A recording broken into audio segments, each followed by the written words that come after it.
So, on Monday, we were talking about the clear comprehension, and towards the end, we were talking about the concept. And as I said, that in the clear comprehension, the third clear comprehension of domain, or gochara sampajañña, then here it's for the mind to able to discern which is the right object and which is not the right object for the development of vipassana, and finally for the realization of nibbana. So a yogi must know which object to choose. If not, you choose the wrong object, there won't be any form of liberation, or you will go into a wrong path, and you may believe that you have a nibbana or liberation, which is conceptually made up, not the real one also. So this is also something that a yogi should take note, because the deeper that you go into this meditation, especially vipassana, your hindrances your desire, mental desire, will not let you go that easily. It will still pull you down and not letting you go deeper into the insight. One of the biggest reasons is that these concepts, the mind made up ideas and formula and future and the past and whatever, time, space, now that the day that we discussed a little bit, those things really pull you into it, and it will not want to let you go unless you make that strong, continuous effort. We go back to the sharing the screen here. Okay, can you see the Sampajañña here? All right now? Okay. Now, here we are at the number 3, yeah? At the number 3 domain. And as I said, that we have these two, conventional and ultimate reality. Conventional, you have conventional thoughts, or you have the expression. Reality is the object that you are supposed to take up in vipassana. Not Nibbana, not now, Nama and Rupa, but ultimate reality, there are 3 in the sense of Nibbana. But the thing is that this one is to go in a little bit more on this concept. Now, this concept, as I said that day, it comes in many ways. Although we can give it a number of categories. After all, they are just concept. They are just mind-made. Concept is like, when you go into a cinema, then you see the screen, as if there are people there, cars and rivers and birds and whatnot, But truly, there's nothing on the screen. It's just light only. But our mind made up that there's a story there. There's a sadness, there's happiness, there's somebody who is it, so and so, on the screen. We make believe. So too when happens in our mind, it happens similarly like when we are in a theater and a cinema, when we produce this concept. And we produce this concept over, this is since time immemorial. And I said that while we are living in a conceptual world. We are not living in an ultimate world. We cannot live in an ultimate world because you cannot eat, you cannot do anything. So we live in a conceptual world. So in the conceptual world, we talk about how far, how near, when is it, this way, that way. So all these things we talk about, we using conventional concept. Now, this conventional concept, they are, when it comes into meditation, it is difficult for us to undo. One thing is that, as I said, that it is very enticing, it is very desirable, delightful.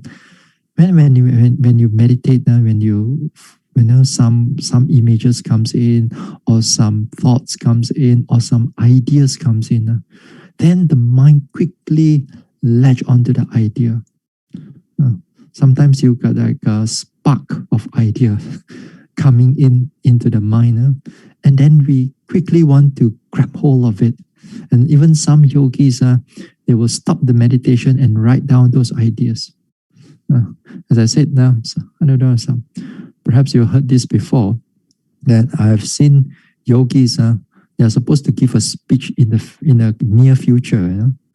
So right now, while meditating, the speech is coming up in the mind. Wow, it says, this is wonderful.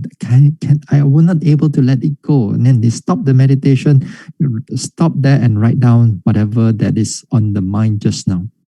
Concept. It will pull you out. Another thing about this concept is because of our mental habit.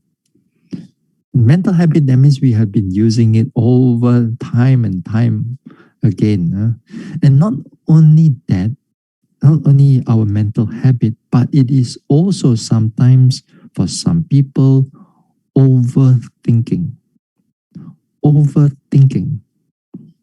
And this overthinking becomes a big problem, and especially, I think, in the Western countries, where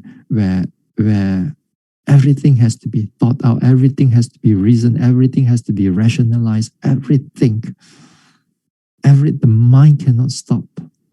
So the concept, it becomes so strong, and then the mind just delight into creating more and more of all this concept.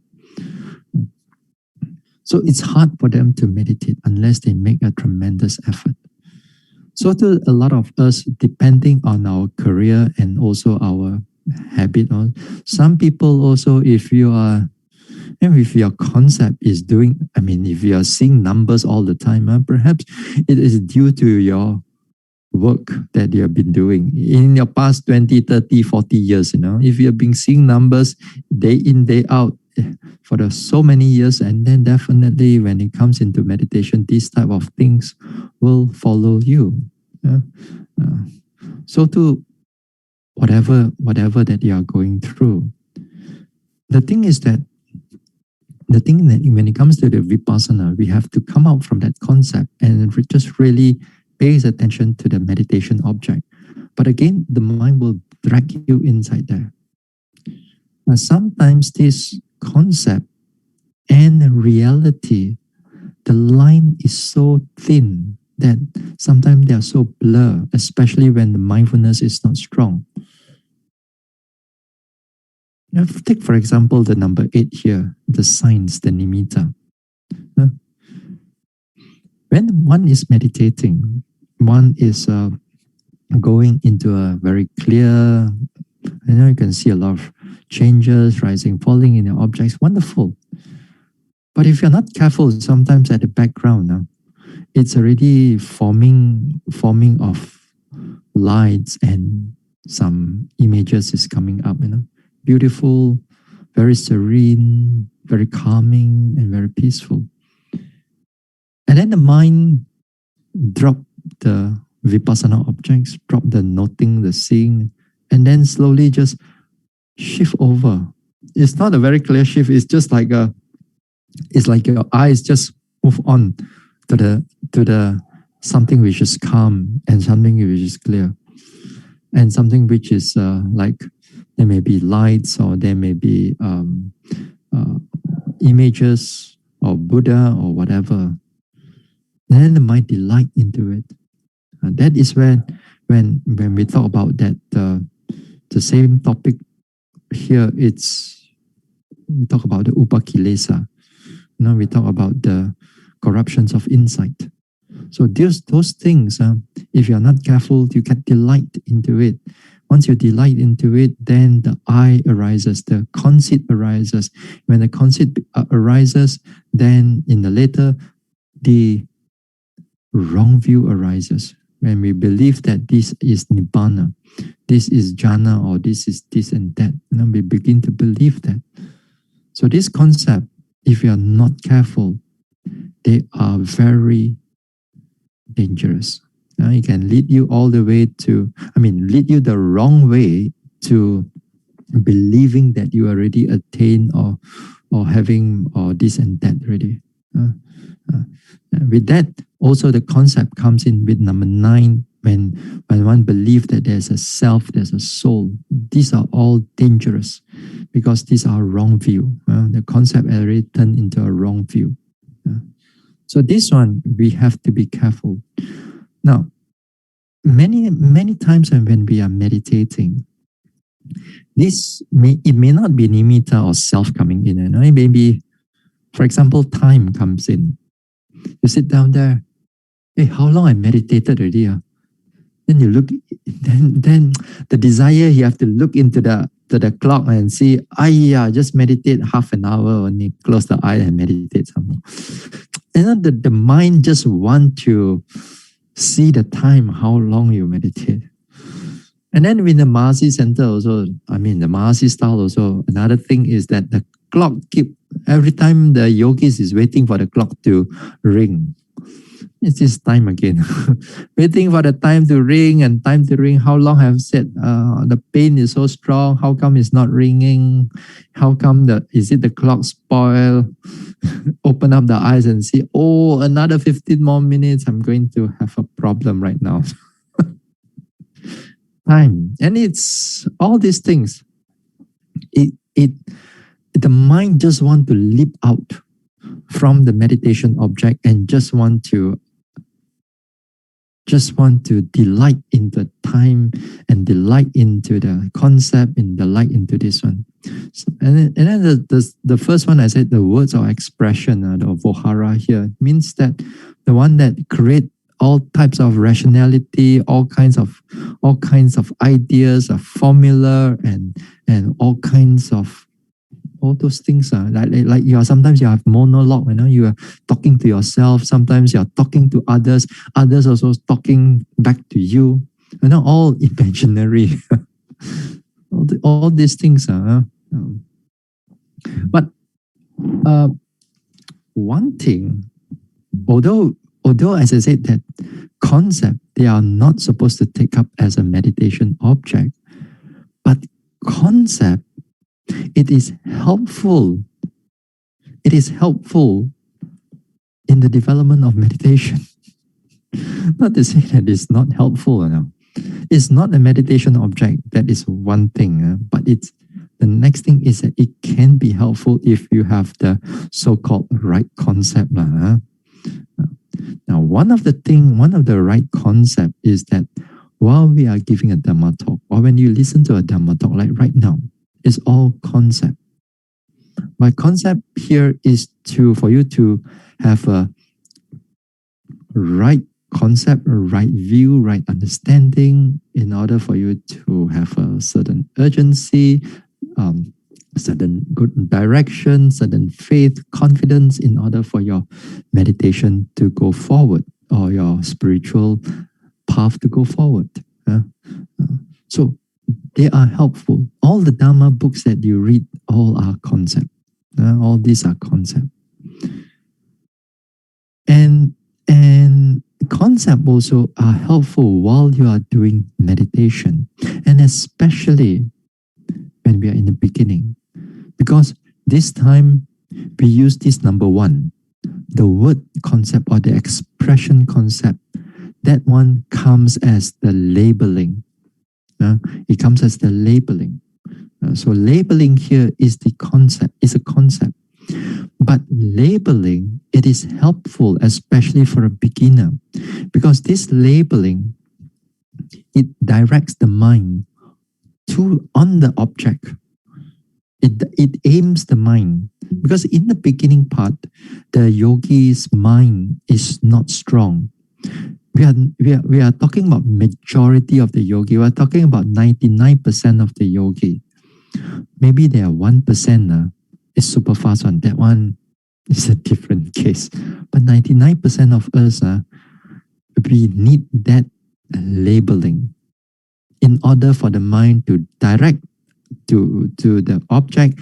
Therefore, mindfulness concentration can develop, and so on. So it is important that in the beginning part, we use the labeling, whether we are walking, sitting, or whether we are doing daily activities, and that is very helpful. And they are very helpful, but they are concepts. For example, like when you are doing in-breath, out-breath. While you are doing in-breath, out-breath, when you are doing it, don't keep the mind quiet and softly, in and out. Your mind will go into sleep or drowsiness, or your mind will go into a lot of thinking. You go into other concepts. So in order to help you to stick your mind onto the object, then the in-breath, out-breath, you need some degree of labeling. So that labeling, it's very helpful. At least it helps you to prolong your observation on the object for a little bit longer. So too, like when you're doing rising and falling, then you mentally label it as rising. Mentally, you label it as falling when it's falling. Mentally, you label it as lifting, pushing, dropping when the feet is moving. When you're at the right at the right time, and you label it as this one. So when you want to move your hands and you want to notice the intention, you notice intention, moving, and then you mentally put it. Mentally you label those things. It seems that this meditation, for some people it looks too simple. You want to move, you just label you want to move. You want to eat, you notice that you are eating. If you are tasting, you notice tasting. If you are thinking, thinking. Some people just can't take it. Why is it that everything that I do must label? Here, label there, label everywhere. This is because it's to help the mind, to aim the mind onto the object. And this is part of vitakka. The initial application of the mind is part of it, and this is where we are arousing it also. In the same time, while we are labeling, we direct the mind onto the object so that the mind stays onto the object. So it's nothing small about it, When you are giving the instruction, and it says that, okay, when you are doing rising, falling, you label it as rising when it's rising. We'll label it as falling when it's falling. This is the technique, the beginning technique for a yogi to develop the meditation. But then there are a few here and there, every now and then, I see these yogis overdoing it with the labeling also. Overdoing it in the sense that they become thinking about the labeling more than the actual meditation object. Say, for example, they take this rising and falling. Okay, this rising and falling. Then after that, they say, maybe the word rising is not so good. Let me think. What word is better? Will it be like expanding or contracting? Would it be a better word rather than just rising and falling? Then sometime for some people, if the movement of the rising and falling becomes erratic a little bit, then after that they while they're watching it that time, they are thinking, they're trying to describe it already. Oh, this rising falling is like that snake is like coiling here and there, and then after that the snake turns into a dragon then turns into this and turns into all kinds of imagination is coming in on top of the rising and falling. No, they are overdoing it, they are over describing it. Because sometimes Many of the yogis, they're afraid of the teachers. After they say they come into the interview, then they ask the teacher, what have you been noting? Then if they cannot answer us, then see out. So they're afraid. So they begin to trying to remember all kinds of, I mean, you try to describe it in your own way, sometimes we do see these people are more thinkers rather than observing, although they are beginning to able to notice something. But again, the mind just want to stay with the description, the labeling more than what they want to observe. That's why their meditation slows down. Then also there are also another one is that those who read too much. And then also, of course, this is overthinking also. Those who read too much. Hey, reading Abhidhamma and all this sutta, there's no such thing as too much. It's just that when they come into the meditation, they overlap the whole conceptual thing with the meditation object.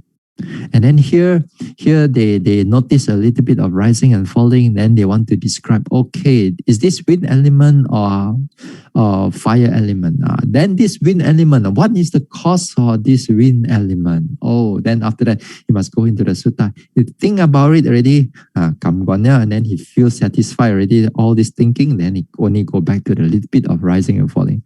Then you see a bit of a feelings here. Oh, the feeling is there. What is the cause? What is the effect? And then you start thinking about it rather than observing it.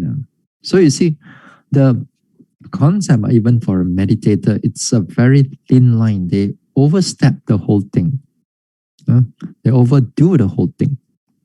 So this is something that a yogi should be concerned, that don't try to overdo. Sometimes I mean, we all have to describe the meditation object to the teachers, Not to say it's wrong, but there are limits also for us when we want to do that.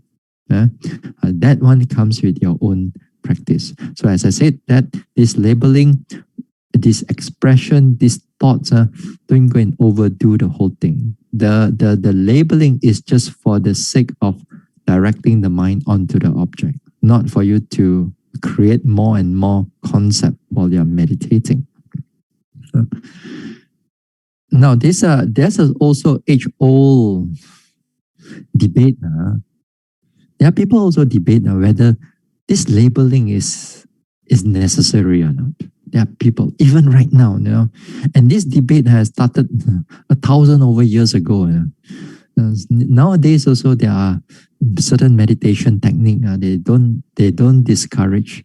They discourage all this labeling, because after all, they say that we are doing vipassana. Vipassana is concerning with ultimate reality. Why need to be corrupted with all the labeling? Why need to be corrupted with all the all this labeling and expression and so on, mental expression and so on? So why do we need to do that? So again, here this is an age-old debate. Even right now, there are certain meditation technique, as I said, they discourage yogis from labeling. Now, this one is also mentioned in the commentaries already. Let me share this one again with you.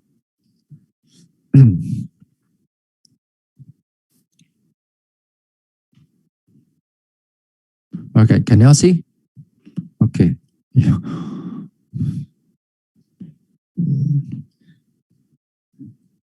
Hold on. All right.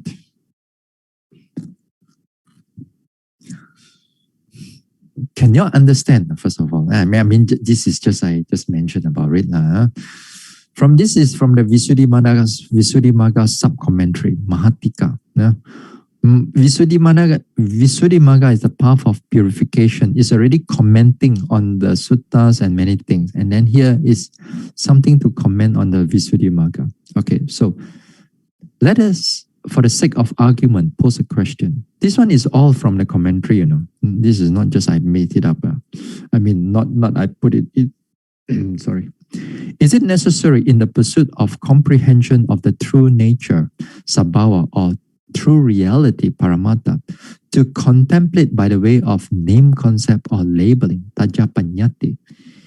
Indeed, it is necessary in the manner, at least in the preliminary stage. However, despite conceptualizations, the mind, having gone beyond an abandoned name concept, eventually rests on the real paramattha, sabhava, as mind development matures, bhavana matures. Now here, what it means then, in the preliminary stage of development, all right, in the preliminary stage of development, a yogi needs labeling, at least in the preliminary stage. But in a later advanced stage, which is they didn't mention here, in the later advanced stage, when the yogi becomes much more adept to the vipassana objects, here you have to slowly drop the labeling. If you don't drop the labeling, then the labeling will become a hindrance for your development.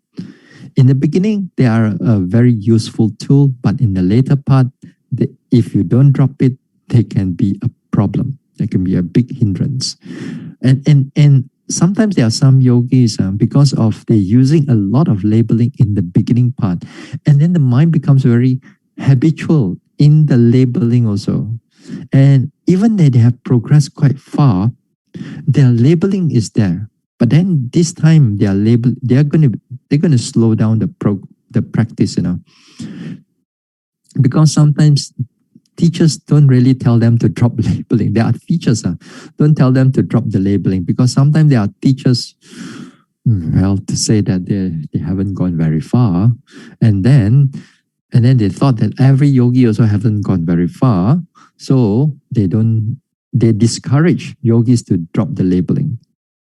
So when they discourage the yogis drop the labeling, and some of the yogis find it hard to progress, because every time the objects are changing quite fast, rising, passing away, or it changed from one object, a few seconds, one object, another second, another object.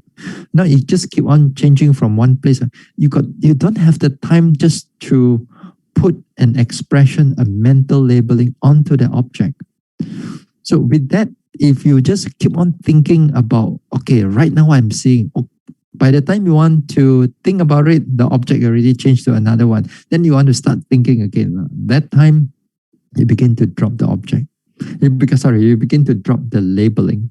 And here, what is important here, not important.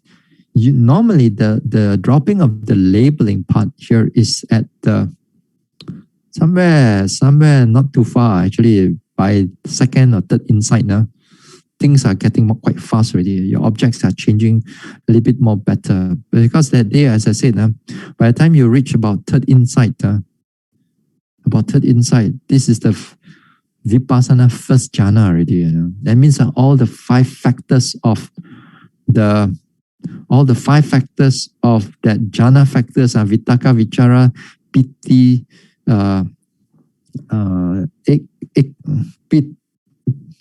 bliss, sukha and ekagata.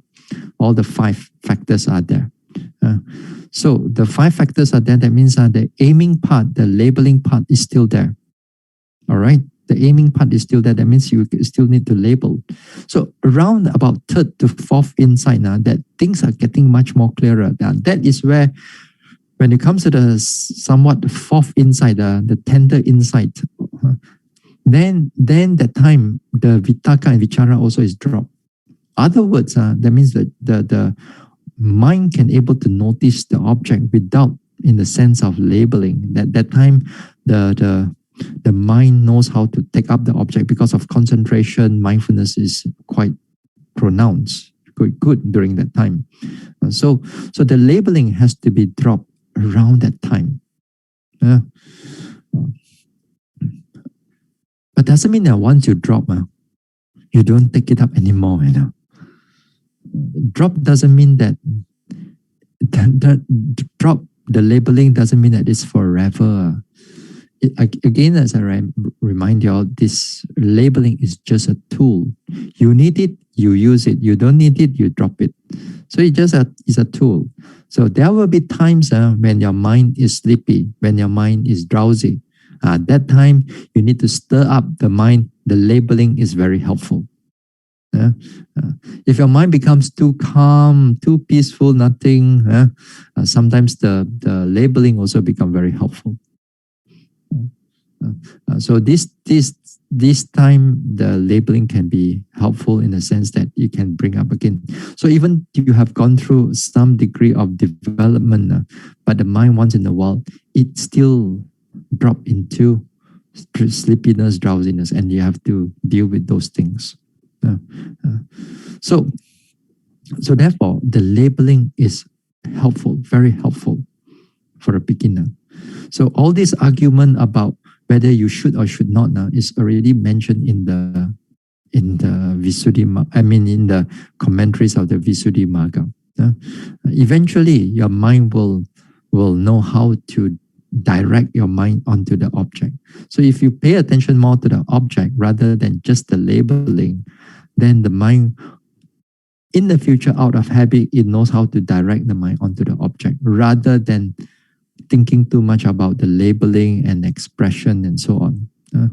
That would be good because this time, I find it that this labeling also, if the yogi is not careful, every now and then when we interview yogis, we find that yogis tend to get caught up in the too much thinking about the labeling and expressing the thing.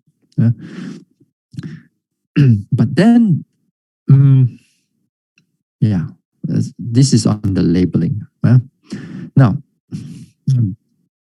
back to share the screen again. Okay. Now, let us move on from this concept to the next one. Okay. All right. You see the number 4, the non-delusion? All right. Asammoha. Here just now, it is the domain or resort here. The domain resort here, it means that just now you have to discern or you have to separate which one is the right object, which is not the right object. Okay? Which one is the right object and which is not the right object. And when you come to the number 4, non-delusion, that means you have to you know which is the right object already, and you must know how to pay attention to the right object. That means here the right objects are the 4 foundations of mindfulness, the object of 4 foundations of mindfulness. Now, when you know which is the right object, now you go to the number 4, which is you know the right object. Now you must able to discriminate or discern the object further in order for you to see the true nature of those objects. And therefore, now we come back here. Therefore, here the conventional, the conceptual thought expression here, all this belongs to the just now all this we classify under conventional or concepts. We just put it as concepts. And this one, we put it all aside. Now is that when the mind is paying attention to the development of vipassana, we have to take up this nama rupa and not nibbana. Of course, nibbana next time, but nama rupa. Or in the Abhidhamma, if you are more interested, is citta, cetasika, materiality, rupa here. Okay? So basically, they are nama rupa. That is to say, your mind has to be directed to the qualities of the body and the qualities of the mind. Okay? And to direct to the qualities, meaning that you have to direct the mind looking at or observing at the characteristics of those right objects, the characteristics. And therefore, we have to we have to go into another slide, this one. Okay. Exit. Stop sharing for this one. Okay, hold on. I go to the next slide. Okay.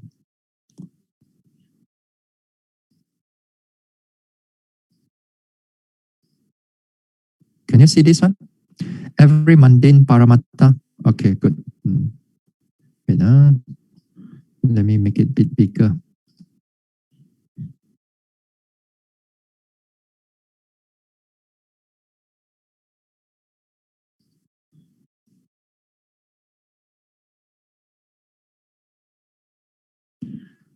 All right.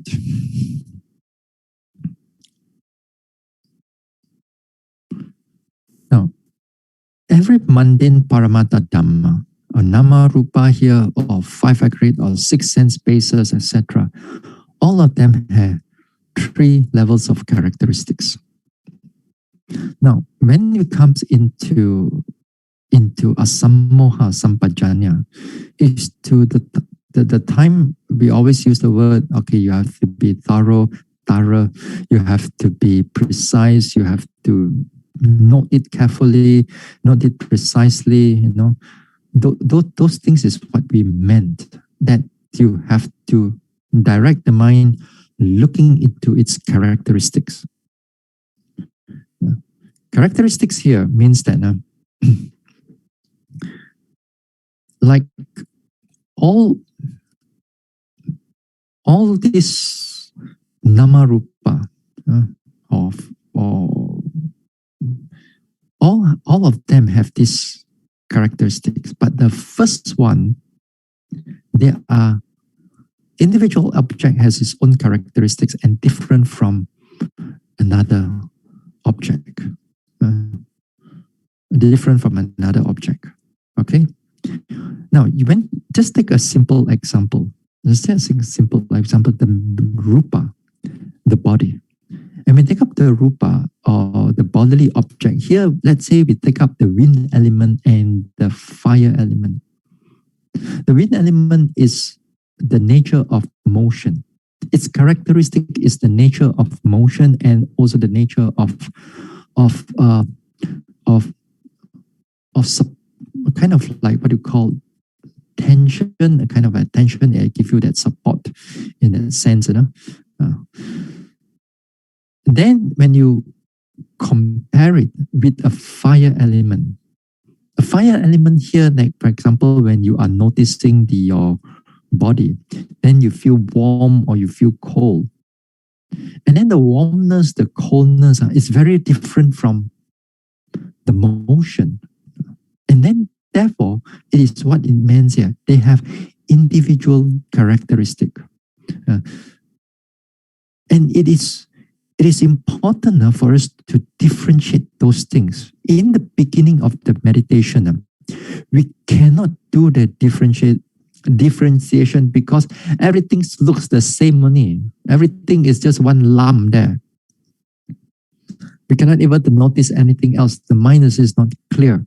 But if through training a little bit by little bit, therefore, when a certain time you develop, actually not very that far, you can able to notice, oh, this is the rising and falling.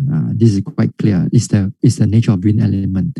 Then after one you notice that wind element, then you notice that the pain arises on the leg.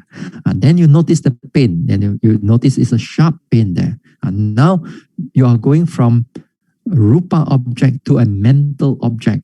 The feelings belongs to the mental. Although it's connected to the body right now, but it belongs to the mental objects, feelings. So when you notice the feelings, the feelings is completely very different from the rising, falling, or sitting, touching, or the heat element. You know, they are different. So the feelings is in that sense, in that way. Then what else? Then after that, when the thoughts come in, then you start to know thinking. Then the thinking, it's very different from the feelings because that thinking process, if you are noting it correctly, then you see that it's just a thought, that part. It's just a mental process that's passing through. If you can able to do that, that means you can able to separate out the individual characteristic of the sabhava lakkhana. All the whatever that's being presented to you, you are seeing it, and it's the beginning of the insight that it is important for us to differentiate the characteristic, to discriminate or to discern the characteristic, because the first insight knowledge is the name itself, the analytical knowledge or discerning, the knowledge of discerning of Dhamma Rupa. It is the first knowledge, it's the entering, is the gateway into vipassana insight, and finally to nibbana is starting by discerning this individual characteristic. Not by thinking, not by conceptualizing, but is by direct observation. So at this asamoha, it's a direct observation right now, and it is important for us to do that, to take note of this individual characteristic. So you have to repeat this again and again and again and again until you are skillful, until the mind, as you notice the object again and again, you see the characteristic, you see its nature.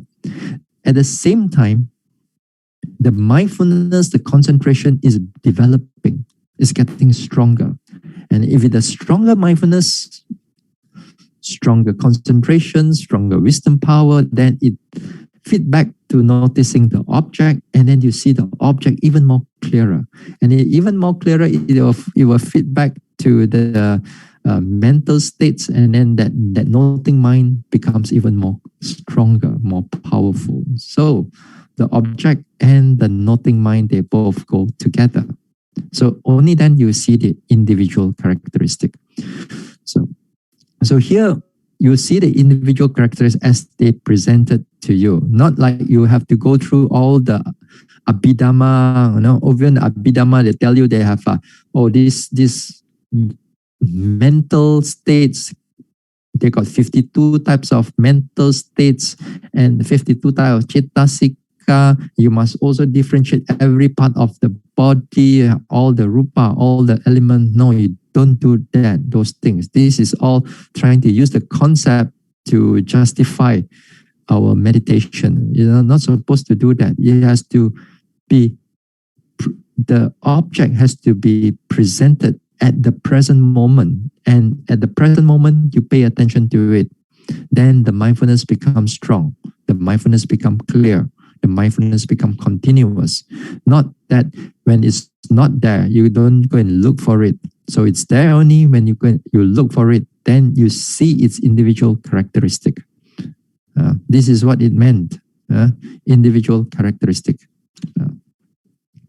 So when you notice these individual characteristics, and then you can able to differentiate at the beginning part, the nama, the rupa, it is wonderful. It is wonderful. And you got, different people, different yogis will experience it slightly differently. How the nama rupa is being observed by you. Some yogis can able to notice that, okay, this rising and falling, at the beside it is the mind that is noting it. And you notice the quality of the mind, you notice that noting mind, you notice the motion of this one. Then he noticed the seeing process, he noticed a seeing, and then he noticed an object of the seeing, separation. Also is wonderful.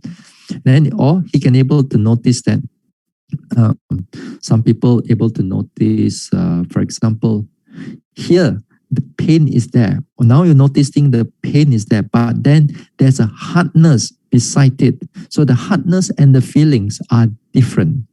Some yogis also can able to notice those things. So when you notice this nama and rupa, you do it again and again. You repeat it. You have to see it again and again, not one time, not two times. Some yogis are thought that seeing this nama rupa, It's just like seeing one time or two times a day. Oh, I notice the rising and falling. Then after that, oh, I can see this hardness is here. Oh, the mind is here. Oh, ho se liao, I got nama rupa liao. Then he open up his book. Tick.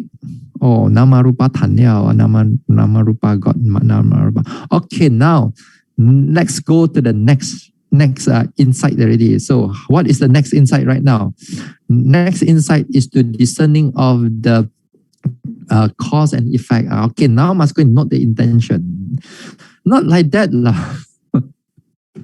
They thought that just by seeing one time or twice already, you got the insight already. No, it's not like that.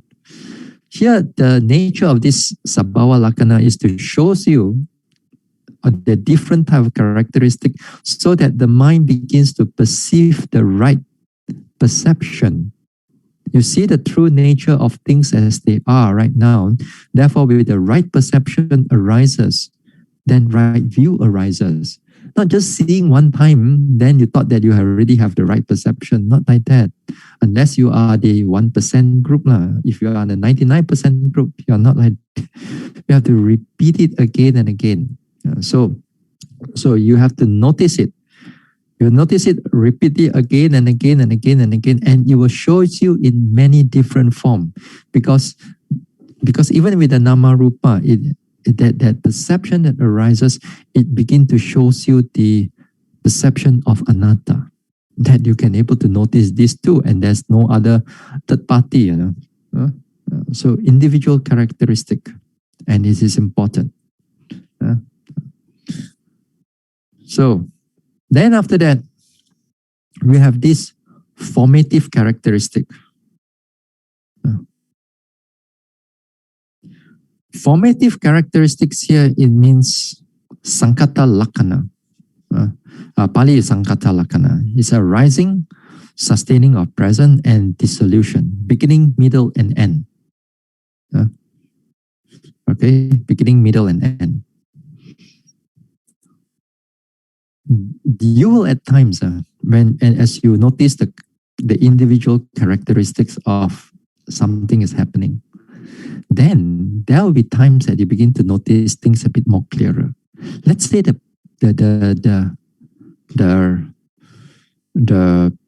pain. Let's say the pain, very obvious object. This beginning, middle, and end. Again, although it is Sankata Lakkhana, it does not show you at one time, at one go. Sometimes in a different level of insight, it shows you the beginning, the arising, very clear arising, but the middle end, not so clear. Sometimes in the different insight, in the different development, it will show you only the end, but beginning, middle, not clear. Some in the beginning, the middle is very clear, especially when you are a beginner. The beginner, the first insight, then the middle is very clear to you. Beginning, the end is not clear. So you have to see whatever that's presented to you during this time. So certain time, you see how the beginning is very clear. Say, for example, when you comes into the second insight, as you meditate, seeing the individual characteristics, then you begin to notice things very clearly that before the rising, there is a mind that aware of it, then only the rising take place. Or before the falling take place, you aware of it, then only the falling take place. You see a formation, you start to see a formation of the rising, you start to see a formation of the falling, or a formation of the in-breath, or the beginning formation of an out-breath. Or if it's a pain, you notice that how the pain is arising. This time, if from nothing, then come already. Then you notice those things, which is very good at that time, but you don't see how it really ends. You don't see how it really ends. You can see the beginning, maybe some middle become clear, but you can't see how it ends because it doesn't show you at that stage, And at this time, if it shows you in this way, you take note of it in this way. You don't go and try to put in all these things. how come there's no ending one? Is it my meditation something wrong with me? The teacher says I got beginning, middle, end, beginning, middle, end. But I cannot see the end. I can see very clearly the beginning, I can see very clearly the middle, but how it ends, I really do not know. Something wrong with my meditation, is it? Then again, you are over conceptualizing again. You are supposed to see things as they really are, what is being presented to you. Although all object theoretically and also practically, they have this beginning, middle, and end. It's just that when you're going through an insight, you don't see them all at one go. So again here, sometimes I notice that meditation teachers like to use yogis, you have to see beginning, middle, and end, even for the new yogis. Then this one is not a very good instruction because the yogi, and the yogi force itself.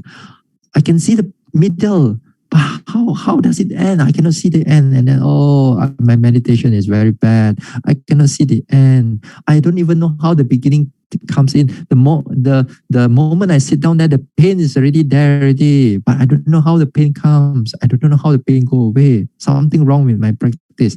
No, it's not something wrong with your practice. You're practicing correctly, but you are overthinking. You are over conceptualizing the whole thing. So therefore, you have to see things as they really are, not what you think it should be. Although the book says here is like this. But there will be at certain times, like insight number 3, you can see beginning, middle, and end quite clearly. How it comes, how the pain comes, how it stays for a while, how it ends. Wow, you see how the pain disappear.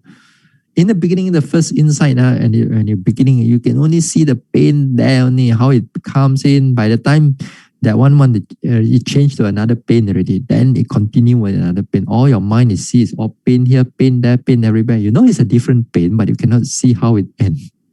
But this time, you see how the pain ends, finish, and a new one arises. And you can see how the new one begin to come in and how it disappear for a while. And then after another one, as if like it become very distinctive. Then you see how it formative characteristic.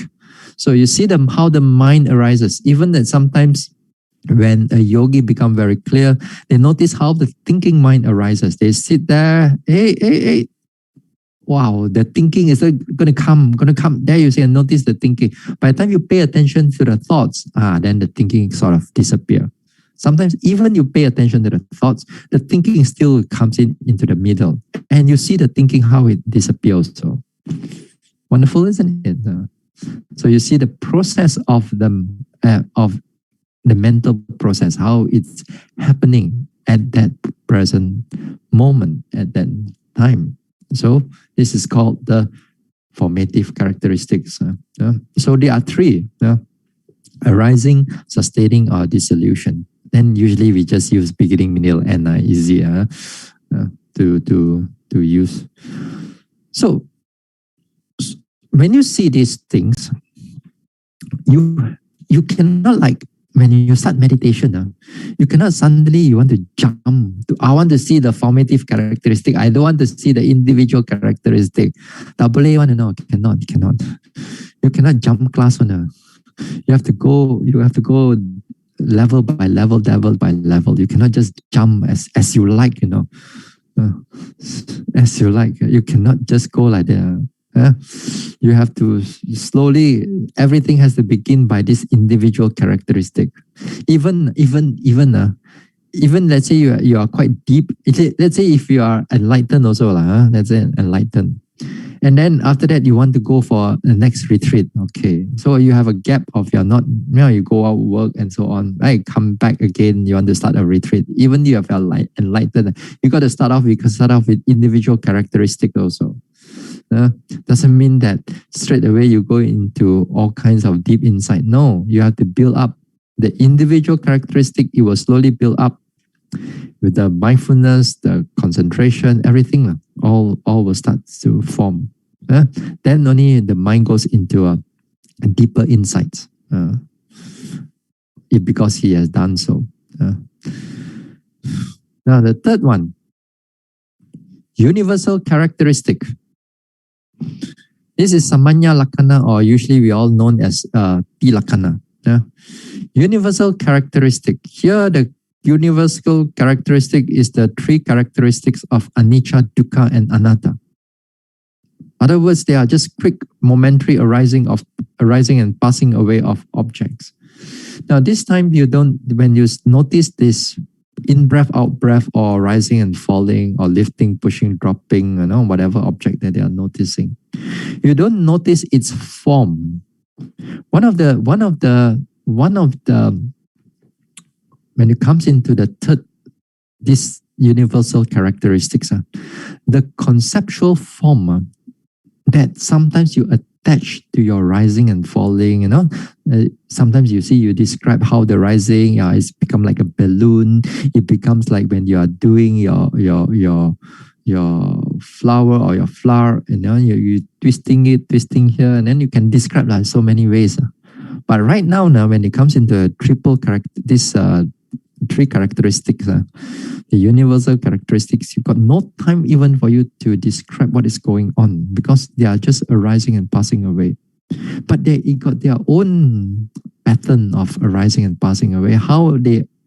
What are the patterns and all that thing? Then it comes into a different insight. We name it with a different insight. In other words, they are all just universal characteristics. We give them all these anicca, dukkha, anatta. If you further break down, it's all just the different names of the insight. The names of different insight. We already talked, some time back. So during this time, the object only the yogi only noticed the arising and passing away, and there's no concept. And this, at times, yogis become very fearful. Fearful that they cannot remember things,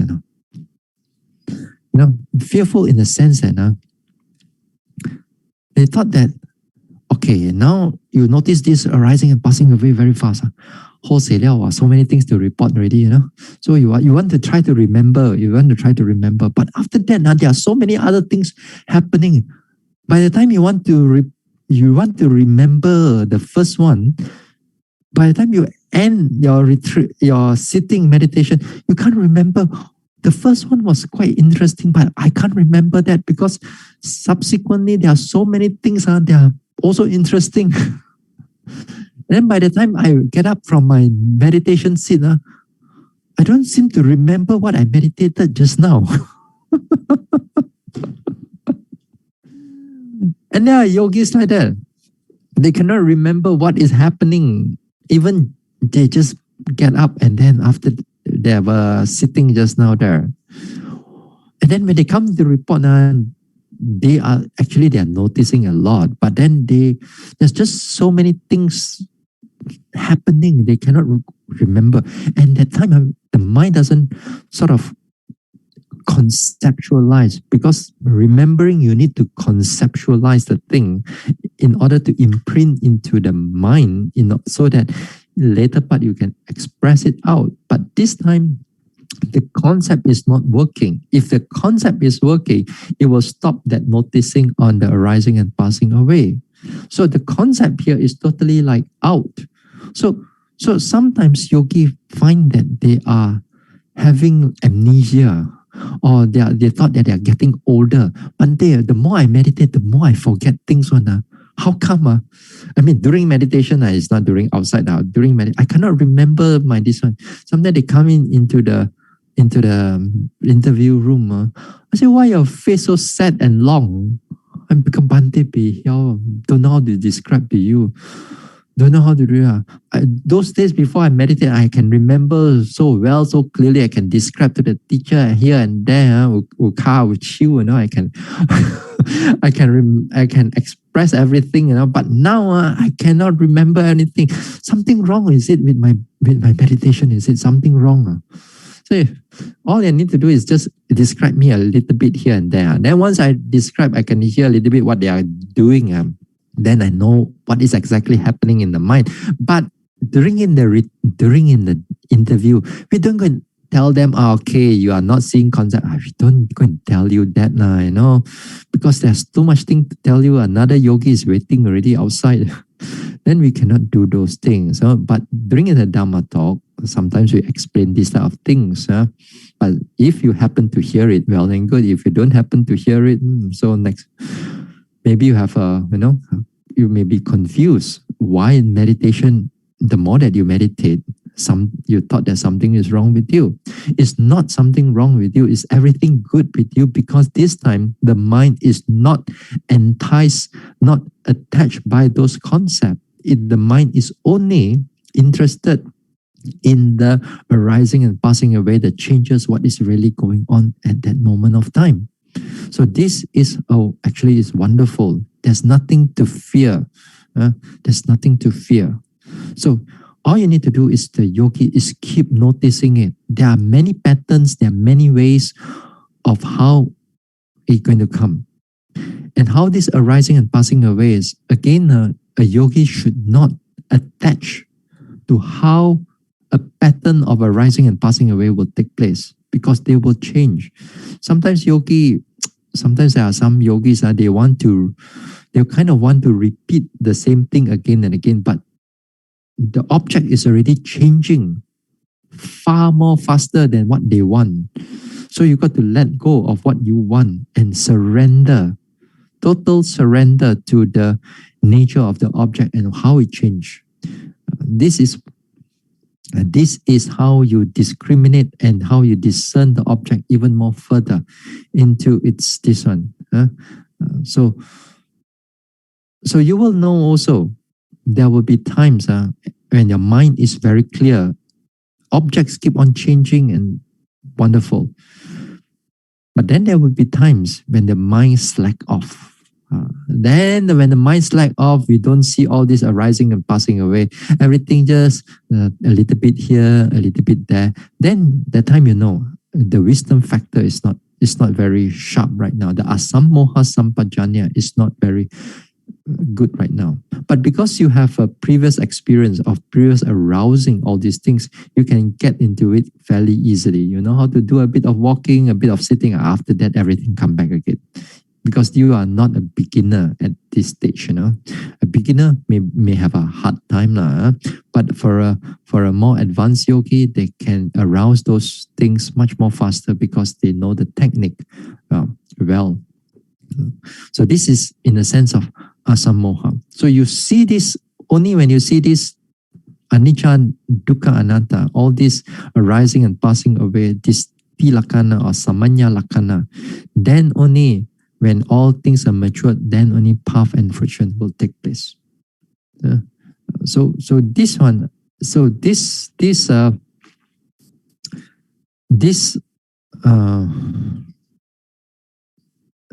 all these are important.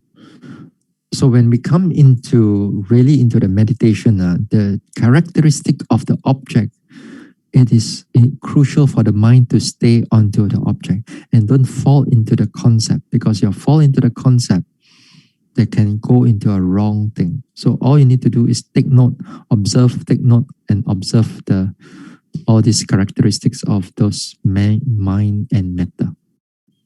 All right. So what else? I think that's about it for tonight. And on Friday, we have a Q&A session. For those who are new, you can ask one or two questions, and then it's related to the Dhamma or the Dhamma talks. Then if you're related to the practice and if you have questions, you send it to Sister Hunling. She will put in the number on the chat. Okay, there you are. The chat is out already. The number is out already. Okay, so by as I said, by what time? By 5 o'clock, 6 o'clock, or by 5 o'clock, like that, 6 o'clock. Make sure that all the questions is in. All right, so we share merits right now.